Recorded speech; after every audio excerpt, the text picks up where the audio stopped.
ವೇದಿಕೆ ಮೇಲೆ ಇರ್ತಕ್ಕಂಥ ಎಲ್ಲ ಗಣ್ಯರೇ, ಇಲ್ಲಿ ಆಗಮಿಸಿರ್ತಕ್ಕಂಥ ಬಂಧು ಭಗಿನಿಯರೇ, ಮಾಧ್ಯಮದ ಗೆಳೆಯರೇ, ಭಾಷಣ ಮಾಡಲಿಕ್ಕೆ ಇದು ವೇದಿಕೆನೂ ಅಲ್ಲ, ಮತ್ತೆ ಕೇಳೋರ್ಗೂ ಕೂಡ ಸಹನೆ ಇಲ್ಲ.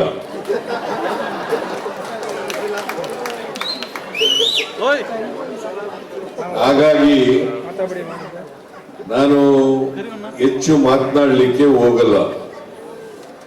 2022, 23, 2024 ಈ 3 ವರ್ಷಗಳ ನಾಟಕ ಅಕಾಡೆಮಿ ಪ್ರಶಸ್ತಿಯನ್ನ ಸುಮಾರು 93 ಜನರಿಗೆ, ಕಲಾವಿದರಿಗೆ ಪ್ರಶಸ್ತಿಯನ್ನ ಕೊಟ್ಟಿದ್ದೇವೆ. ಎಲ್ಲ ಪ್ರಶಸ್ತಿ ಪುರಸ್ಕೃತರಿಗೆ ನಾನು ಈ ಸಂದರ್ಭದಲ್ಲಿ ಅಭಿನಂದನೆಗಳನ್ನ ಹೇಳಲಿಕ್ಕೆ ಬಯಸ್ತಾ ಇದ್ದೇನೆ.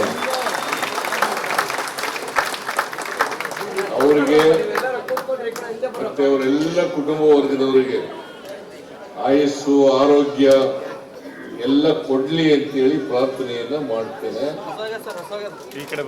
ಎಲ್ಲರೂ ಕೂಡ ಇನ್ನೂ ಹೆಚ್ಚು ಆಸಕ್ತಿಯಿಂದ ಈ ಕಲಾ ಸೇವೆಯನ್ನ ಮುಂದುವರಿಸಲಿ ಅಂತೇಳಿ ನಾನು ಪ್ರಾರ್ಥಿಸಿ ಹಾರೈಸ್ತೇನೆ. ಇವತ್ತು ಬಿ.ವಿ. ಕಾರಂತರವರ ಜನ್ಮದಿನೋತ್ಸವ. ಅವರ ನಿಮ್ಗೆಲ್ಲ ಗೊತ್ತಿದೆ, ಬಿ.ವಿ. ಕಾರಂತರು ಒಬ್ಬ ಬಹಳ ದೊಡ್ಡ ಕಲಾವಿದರು, ನಾಟಕಕಾರರು. ಅವರ ಜನ್ಮದಿನ ಇವತ್ತು ಇದೆ. ಹಾಗಾಗಿ ಅವರ ಜನ್ಮದಿನದ ಶುಭಾಶಯವನ್ನ ನಿಮ್ಮೆಲ್ಲರಿಗೂ ಕೂಡ ಕೋರ್ಲಿಕ್ಕೆ ಬಯಸ್ತಾ ಇದ್ದೇನೆ. ಬಹಳ ಜನ ಬಂದು ನನಗೆ 2 ಮನವಿಗಳನ್ನು ಮಾಡಿದ್ರು. ಒಂದು, ಅಕಾಡೆಮಿಗೆ ಕೊಡ್ತಕ್ಕಂಥ ಹಣವನ್ನು ಹೆಚ್ಚು ಮಾಡಬೇಕು ಅಂತೇಳಿ. ನಮ್ಮ ಸರ್ಕಾರ ಕೊಡ್ತಿದ್ದದಕ್ಕಿಂತ ಕಡಿಮೆ ಮಾಡಿಬಿಟ್ರು ಹಿಂದಿನ ಸರ್ಕಾರದವರು. ಈಗ ಮತ್ತೆ ನಾನು ಹೆಚ್ಚು ಮಾಡ್ತಕ್ಕಂಥ ಪ್ರಯತ್ನವನ್ನ ಮಾಡಿದ್ದೇನೆ. ಮುಂದಿನ ವರ್ಷ ಇನ್ನೂ ಹೆಚ್ಚು ಮಾಡ್ತೇನೆ ಅಂತಕ್ಕಂಥ ಮಾತುಗಳನ್ನು ಹೇಳಲಿಕ್ಕೆ ಬಯಸ್ತೇನೆ. ಆಮೇಲೆ ಎಲ್ಲ ನಾಟಕಕಾರರಿಗೆ, ಕಲಾವಿದರಿಗೆ ಪ್ರತಿ ತಿಂಗಳು 2,000 ರೂಪಾಯಿ ಕೊಡ್ತಕ್ಕಂಥ ಮಾಸಾಸನ ಇದೆ.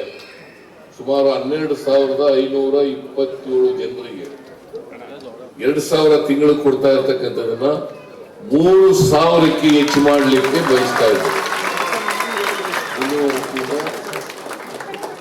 3,000. ನಾಗರಾಜ್ ಮೂರ್ತಿ ಅವರು ಸ್ವತಃ ಕಲಾವಿದರು.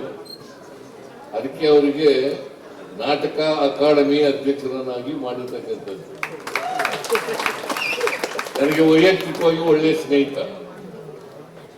ಸೊ ಹಾಗಾಗಿ ಅವರಿಗೆ ಅವರು ಏನೇನು ಮನವಿ ಮಾಡ್ತಾರೆ, ಎಲ್ಲ ಮನವಿಗಳನ್ನು ಮಾಡಕ್ಕಾಗಲ್ಲ, ಎದ್ವಾ ಕೇಳದನ್ನೆಲ್ಲ ಮಾಡ್ಕೊಳಕ್ಕಾಗಲ್ಲ. ರೀಸನಬಲ್ ಆಗಿರ್ತಕ್ಕಂಥ ಮನವಿಗಳನ್ನ ಪುರಸ್ಕಾರ ಮಾಡ್ತೇವೆ.